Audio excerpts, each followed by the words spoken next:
Welcome back to Dreamrise. Chris Voss once said, "Life is negotiation." Let's understand why. Now, you may be thinking, negotiation? I'm not a salesperson or a diplomat. How is my life a negotiation? Well, let me tell you, every interaction we have is a negotiation. Yes, you heard it right. Whether you're discussing dinner plans with your partner, asking your boss for a raise, or even setting bedtime rules with your kids, you're negotiating. Enter Chris Voss, the man who has made negotiation an art form. With a background as a top FBI hostage negotiator, he's been in situations where words were a matter of life and death.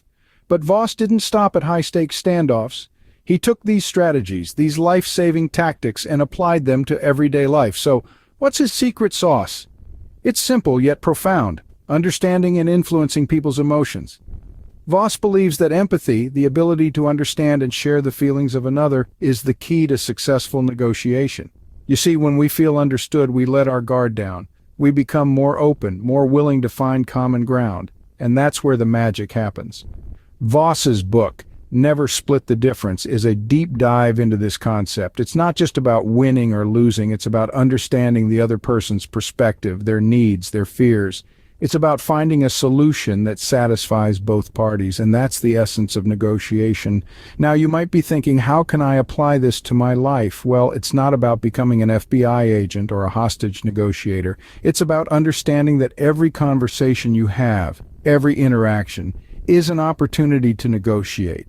It's about using empathy to influence people's emotions, to get what you want while also meeting their needs.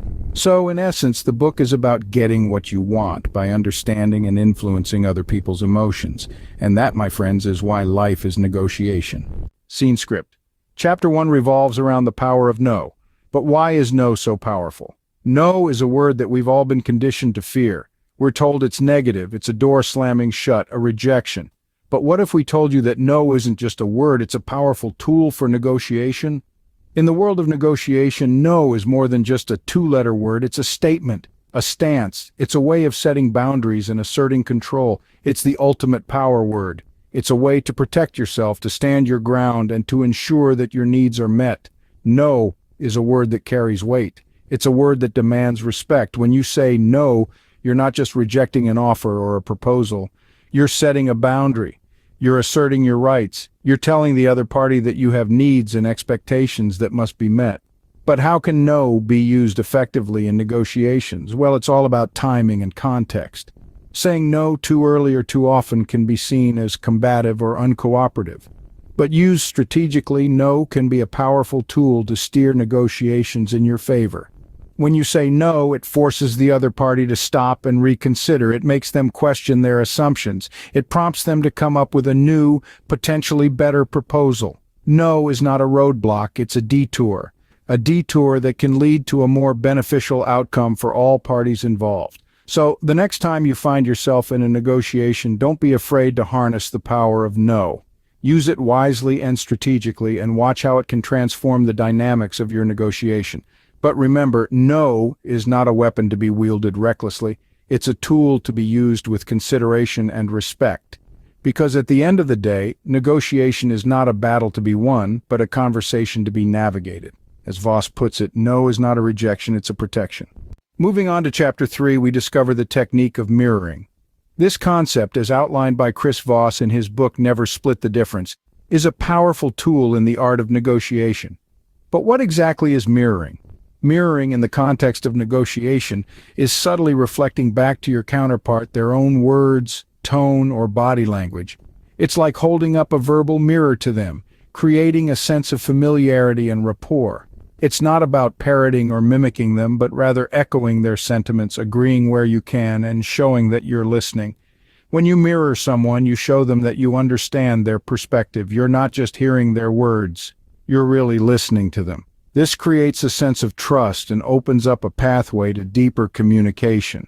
It's not about manipulation, but about building genuine understanding and rapport. Think of it as a dance. When one person steps forward, the other steps back to maintain the rhythm and flow. Similarly, in a conversation, mirroring allows you to match your counterpart's rhythm, creating a harmonious interaction that's more likely to lead to a positive outcome. Moreover, mirroring can help uncover hidden insights. By reflecting their words and feelings back to them, you encourage your counterpart to elaborate, clarify, or even reveal something they hadn't initially planned to share. It's like gently peeling back the layers of an onion, revealing what lies beneath. But remember, mirroring isn't just about getting what you want. It's about creating a conversation where both parties feel heard and understood. It's about fostering a connection that transcends the transactional nature of the negotiation and delves into the realm of human connection. The goal of mirroring, as Voss says, is to make your counterpart relax, feel safe, and reveal themselves. It's about understanding and empathy, not manipulation.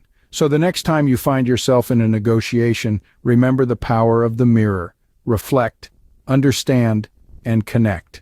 That's the power of mirroring. Scene script.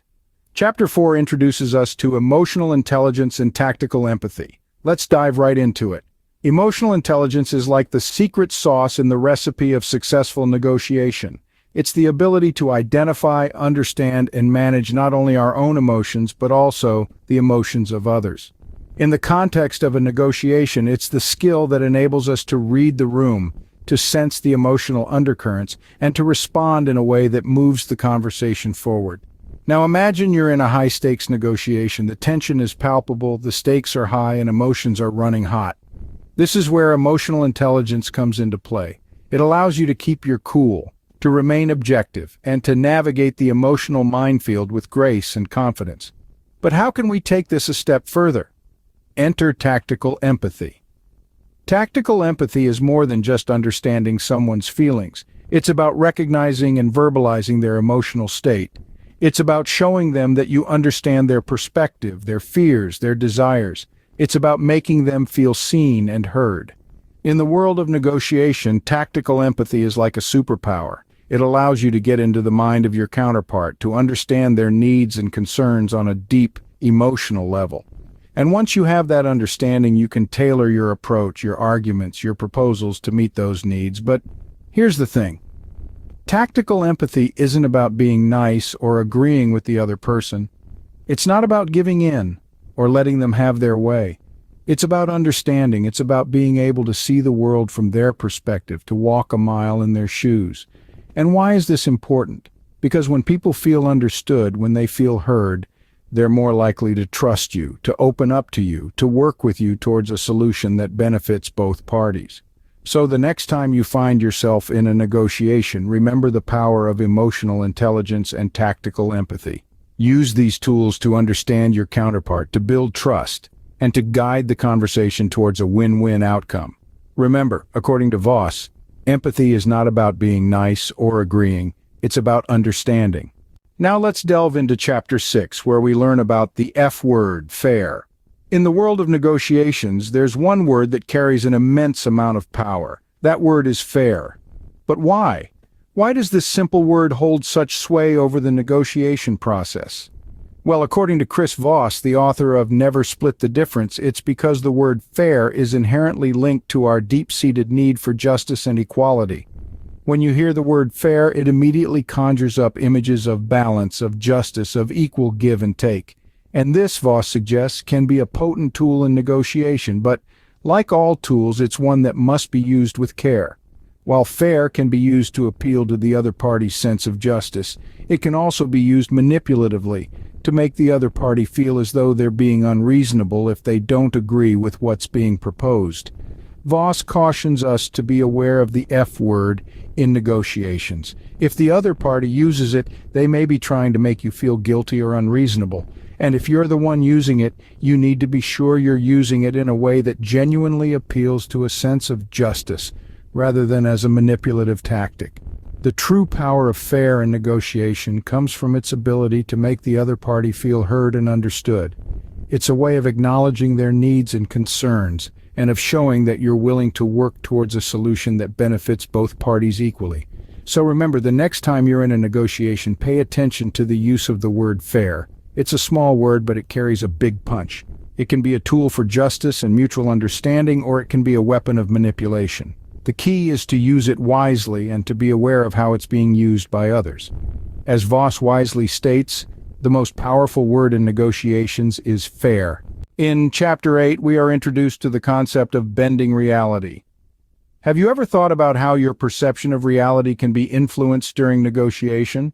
It's a fascinating concept and one that Chris Voss, author of Never Split the Difference, uses to great effect. Perception is a powerful tool. It's what allows us to make sense of the world around us, but it's not always accurate. Sometimes our minds trick us into seeing things in a certain way, even when the evidence suggests otherwise. This is where the idea of bending reality comes into play. In a negotiation, the way we perceive reality can drastically affect the outcome. If we believe that we are in a position of power, we're more likely to push for what we want. However, if we feel that we're at a disadvantage, we might be more inclined to compromise. But what if we could control how others perceive their reality during a negotiation? What if we could bend their reality to our advantage? Well, Voss suggests that this is not just possible, but a key strategy in successful negotiation.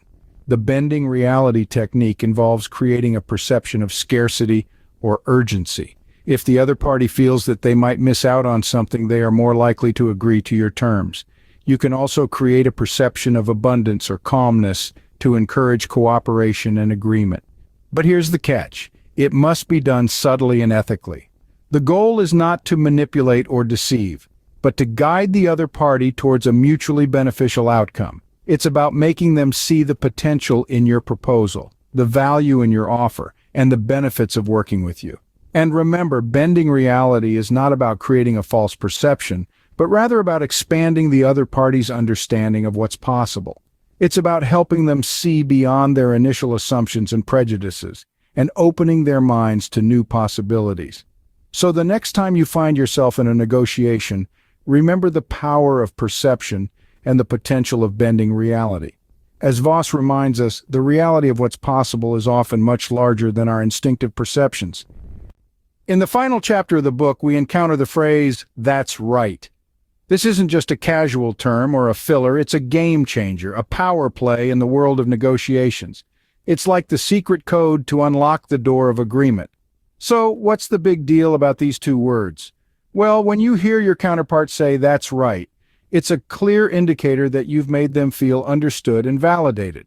You've managed to step into their shoes, see the world from their perspective, and articulate their point of view in a way that resonates with them. But remember, it's not about manipulating or tricking the other person into saying these words. It's about genuine understanding and empathy. It's about listening so attentively to the other person's needs, desires, and fears that you can reflect them back in a way that makes the person say, "That's right, you get me." Now let's consider the power of these words in the context of a negotiation. When your counterpart feels heard and understood, they're more likely to lower their defenses. They're more open to your perspective and more willing to find a mutually beneficial solution. The phrase, "that's right," also serves another crucial function. It gives your counterpart the psychological satisfaction of feeling right, of feeling like their viewpoint has been acknowledged. This sense of being right can often be more important to people than the actual outcome of the negotiation. So how can you elicit a "that's right" from your counterpart? Start by actively listening. Understand their needs and fears. Validate their emotions. Reflect their words back to them. Show them that you truly understand their perspective and you're not just trying to push your own agenda. In conclusion, Voss emphasizes, the two most powerful words in negotiations are "that's right." So the next time you find yourself in a negotiation, remember the power of "that's right." Harness its potential to build bridges, foster understanding, and pave the way for successful outcomes.